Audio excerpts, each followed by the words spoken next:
సభని తప్పుదో పట్టించడం కాదు, తెలంగాణ ప్రజలను కూడా తప్పుదో పట్టిస్తున్నాం. 24 గంటలు కానీ పచ్చి అబద్ధం అంతే.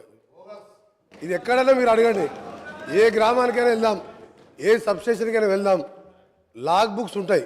సరే, ఇప్పుడు మధ్యన నేను ఒకసారి బండ సోమవారం సబ్స్టేషన్ ఇన్స్పెక్షన్ చేసిన తర్వాత వాళ్ళ ఎంప్లాయే, అంటే అప్పుడున్న గవర్నమెంట్ ఎంప్లాయీ, 8.5 to 12 hours మధ్య ఎక్కువ వస్తలేదు సార్, గత 10 సంవత్సరాలు ఇదే వస్తుందని చెప్పి లాగ్ బుక్ నాకు ఇస్తే మొత్తం చెక్ చేసి ఆయన స్టేట్మెంట్ కూడా రికార్డ్ చేయించిన.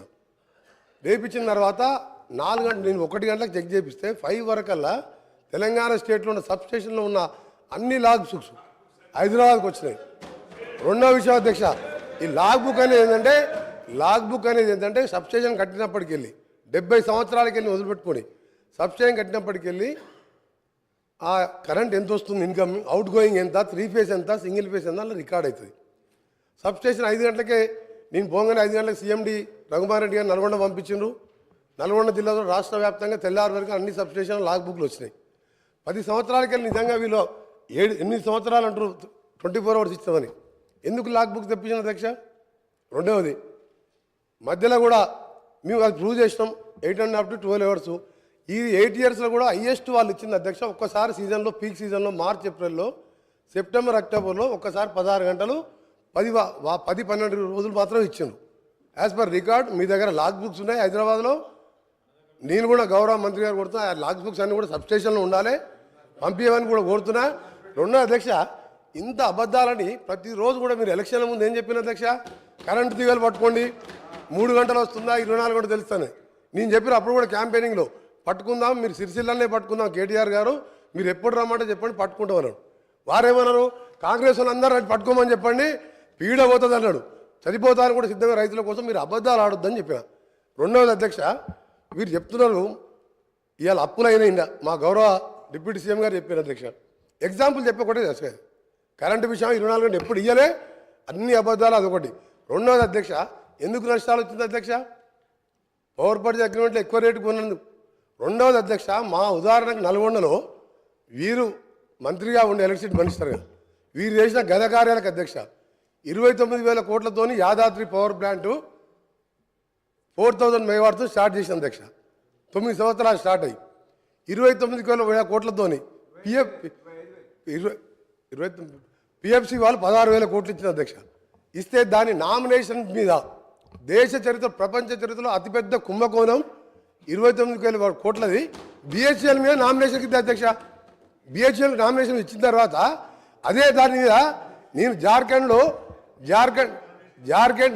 జెన్కోలో టెండర్ అయితే అక్కడికి వెళ్ళి డాక్యుమెంట్ తెచ్చి అధ్యక్ష తెప్పిస్తే వారికి మనకు ఎంత వ్యత్యాసం ఉందంటే 6,000 కోట్లు డిఫరెన్స్ ఉన్నాయి అధ్యక్ష. జెన్కో కూడా టెండర్ పిలవాలి, బిహెచ్ఎల్ కూడా పార్టిసిపేట్ చేసింది అక్కడ జార్ఖండ్లో.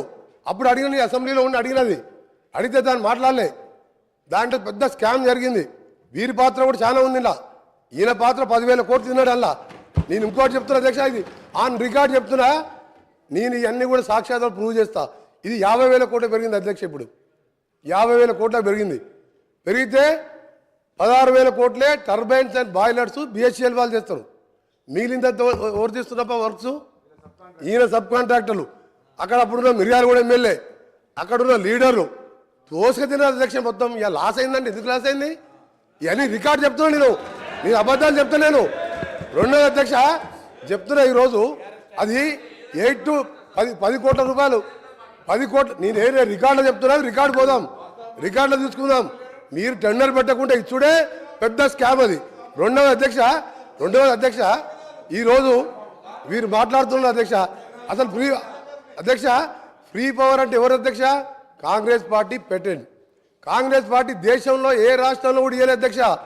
రైతులకు 7 గంటల నుంచి 9 గంటల ఉచిత కరెంట్ అనేది ధైర్యం చేసి మేనిఫెస్టోలో పెట్టి ఇచ్చి చూపింది కాంగ్రెస్ పార్టీ. అప్పుడు ఏ రాష్ట్రంలో లేదు భారతదేశంలో. అప్పటి మా కాంగ్రెస్ ప్రభుత్వం రాజశేఖర రెడ్డి గారు సోనియా గాంధీ తోటి కొట్లాడి మేనిఫెస్టోలో పెట్టించి ఫ్రీ పవర్ అని చూపించడం. అంతకుముందు చంద్రబాబు నాయుడు గారు కరెంట్ ఇస్తారని మా జూపల్లి గారు కొట్లాడితే 17 రోజులు జైల్లో తీసిన అధ్యక్ష. అప్పుడు మీ ఎమ్మెల్యేలుగా ఉన్నాం. పవర్ పొజిషన్ అప్పుడు ఎట్లుండే, మా ప్రభుత్వంలో ఏ విధంగా ఉండే. ఈ రోజు కూడా చెప్తున్నాం అధ్యక్ష, 10 కాదు 10 గంటలు 9 గంటలు కూడా వస్తలేదు. ఇప్పుడు మేము చెక్ చేసుకుంటున్నాం. ఒక ఎఫిషియెంట్ ఐఏఎస్ ఆఫీసర్ని ఏపీ ట్రాన్స్కో జెన్కో ఎండీగా పెట్టి, ప్రిన్సిపల్ సెక్రటరీగా పెట్టి వీళ్ళ అధ్యక్ష అప్పటికే 15 సంవత్సరాలు రిటైర్ అయిన ప్రభాకర్ రావుని తీసుకొచ్చి అప్పటికే ఆయన వయసు 70 సంవత్సరాలు, ఆ తర్వాత 10 సంవత్సరాలు తీసుకొచ్చి జనుకో 80 సంవత్సరాల ఇప్పుడున్న కాంపిటీషన్ పోటీలు తట్టుకుంటారు అధ్యక్ష. ఆయనను పెట్టిను. మా ప్రభుత్వం చార్జ్ తీసుకొని మా ముఖ్యమంత్రి గారు చార్జ్ తీసుకొని తెల్లారి ఆ రోజు సాయంత్రం రిజైన్ చేసిండు. తెల్లారి మేము పిలిస్తే కూడా రాలే. ఇదేంది అధ్యక్ష? ఒక ఆఫీసరు ఇంత పెద్ద సంస్థ నడిపినోడు మొత్తం దివాలు తీపిచ్చిండు, వీళ్ళకి దోషపెట్టిండు, దోషపెట్టి దోసుక తిని ఇవాళ మాతో మాట్లాడుతున్నాం. మీరు ఇవాళ మొత్తం సర్వనాశనం. ఏ డిపార్ట్మెంట్ అధ్యక్ష? నిన్న సివిల్ సప్లై మినిస్టర్ గారు చెప్పిను అది 60,000 కోట్లు. ఇది ఇవాళ చూస్తే ఓడి తినదు అధ్యక్ష. ఇది లాస్ కాదు, మ్యాన్ మేడ్ మిస్టేక్స్ అధ్యక్ష, మ్యాన్ మేడ్ మిస్టేక్స్. ఇది ఎవరితో కావాలని జరిగిన నష్టం కాదు అధ్యక్ష. చెప్తా ఎటర్ పోతాం, అన్నీ పోతాం. మీరు తినేదంతా కక్కిపిస్తాం. మీరు అనుకుంటారు ఇవాళ మీరు వదిలిపెడతాం అనుకుంటారు అధ్యక్ష. ఇవాళ గౌరవ ముఖ్యమంత్రి గారు చార్జ్ తీసుకోగానే ఫస్ట్ మీటింగ్లోనే రివ్యూ చేసుకొని అరే ఆగవే సార్ వీళ్ళు కరప్షన్ అంటే భయపడుతుంది సార్. ప్రతి కరప్షన్ అంటే భయపడుతుండ్రు ప్రతి విషయంలో సార్. ఒకరి సార్ చాలా ఇంపార్టెంట్ సబ్జెక్ట్ సార్. వీళ్ళు ఏంటంటే దొంగలు అది కాదు సార్, దొంగలు అనగానే భుజాలు తడుకుంటు సార్ వీళ్ళు సార్. ఇంపార్టెంట్ సార్ ఇది తెలంగాణ రాష్ట్ర రైతులకు సంబంధించింది. రాష్ట్ర రైతులని గౌరవ సభ్యుడు ఈరోజు సభ్యులని సభని తప్పుదో పట్టిస్తున్నారు కాబట్టి చెప్తున్నా. మీరు ఒకటే చెప్తున్నా సార్, ఈ రోజు ఒకటే చెప్తున్నా, నువ్వు 10-12 గంటలు ఎక్కువ ఇవ్వలేదు. మేము త్వరలో నేను ఒకటే చెప్పిన సార్, మీరు ఇవాళ ఒకటే మీరు మాట్లాడకండి. నేను స్పీకర్ గారితో మాట్లాడుతున్నా సార్. ఒకటే సార్ కన్క్లూడ్ చేస్తున్నా సార్. నేను ఒకటే చెప్తున్నా సార్, మీరు 24 గంటలు మభ్యపెట్టింది సార్. 9 గంటలు ఎక్కువ లేదు. మేము ఒకటే చెప్తున్నాం సార్. ఈ రోజు మీరు చెప్పిన మాటలన్నీ కూడా పూర్తిగా రికార్డులకు వెళ్తున్నాం సార్. ఆయన ఎప్పుడు అంటే 24 గంటలు నిన్నాడు. లాగ్ బుక్లు పంపించాలి సార్. ఇప్పుడు లాగ్ బుక్స్ లో ఉన్నాయి కదా, భయపడి లాగ్ బుక్ ఎందుకు తెప్పించిండు? దీని మీద వాళ్ళు మాట్లాడమని చెప్పండి సార్. ఇవాళ జగదీష్ రెడ్డి గారు గౌరవ సభ్యులు వాళ్ళ అప్పుడు ఎమ్మెల్యేలు తిన్నదంతా కూడా తప్పకుండా ఎంక్వైరీ చేపిస్తాం. ఎంక్వైరీ చేయాలని మా ముఖ్యమంత్రి గారు కోరుతాం. 20,000 కోట్ల స్కామ్ సార్ అది. Thank you sir. Jagadish Reddy గారు. అధ్యక్ష మొదటగా నేను తమరి కోరుతా ఉన్నా, తమరి ద్వారా సభలు కోరుతా ఉన్నా. ఇప్పుడు వారు మాట్లాడిన మాట ప్రతి మాట విషయంలో ఎట్టి పరిస్థితుల్లో కూడా సిట్టింగ్ జడ్జితో విచారణ చేయిస్తారా, కమిషన్ వేసి విచారణ చేయిస్తారా, వెంటనే విచారణకు ఆదేశించాలని చెప్పి నేను సభను కోరుతా ఉన్నా అధ్యక్ష. తమరి ద్వారా వెంటనే వారు చేసిన ప్రతి ఆరోపణ పైన సిట్టింగ్ జడ్జితోనా కమిషన్తోనా ప్రభుత్వం యొక్క విజ్ఞతకు వదిలేస్తూ ఉన్నా. ప్రతి దానిపైన కూడా వెంటనే విచారణ ప్రారంభించాలి. అయితే దాంట్లో దోషులు ఎవరో దొరికితే వాళ్ళని శిక్ష వేయాలి, లేదా ఆధారాలు లేకుండా అసంబద్ధమైన ఆరోపణలు చేసిన వారికి శిక్ష పడాలి. తప్పకుండా ఇది తేలాలని చెప్పి నేను విజ్ఞప్తి చేస్తా ఉన్నా అధ్యక్ష. సభ ద్వారా ప్రజానీకాన్ని కూడా విజ్ఞప్తి చేస్తా ఉన్నా. ఇటువంటివి చాలా సందర్భాల్లో బయట మాట్లాడుతుంటే విన్న నేను ఏ ఒక్కరోజు కూడా నేను ఇటువంటి విషయాలలో నేను మాట్లాడలేదు, రియాక్ట్ కాలేదు. ఇవన్నీ కూడా పనికిమాలిన మాటలు, అర్థం లేని ఆధారరహితమైన మాటలు కాబట్టి రికార్డులో రావాలని నేను ఇన్ని రోజులు వెయిట్ చేసి అధ్యక్ష. గత 5 సంవత్సరాలుగా రికార్డులో రావాలని నేను వెయిట్ చేస్తూ ఉన్నా. ఇవాళ రికార్డులోకి వచ్చిండ్రు.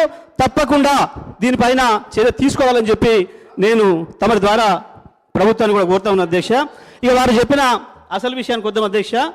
ప్రభుత్వం అగ్రికల్చర్ సప్లై చేసిన దాని విషయంలో వారు అన్న మాటలన్నీ కూడా వారి డిప్యూటీ సీఎం గారికి వర్తిస్తాయి తప్ప నాకు వర్తించవు అధ్యక్ష. ఎందుకంటే వారు ఇచ్చిన దాంట్లో వారి శ్వేతపత్రంలోనే 18వ పేజీలో యావరేజ్ సప్లై అవర్స్ 19.22 అని చెప్పి వారే స్వయంగా ఇచ్చిండ్రు. వీరు సభకు ఎప్పుడు కూడా 10-12 గంటలు కూడా రాలేదనే మాట వారి కొలిగైన ఇంకొక మంత్రి గారు మాట్లాడినరు. దీనిపైన కూడా చర్యలు తీసుకోవాలని చెప్పి నేను సభను కోరుతా ఉన్నా అధ్యక్ష. తమ ద్వారా సభను కోరుతా ఉన్నా అధ్యక్ష.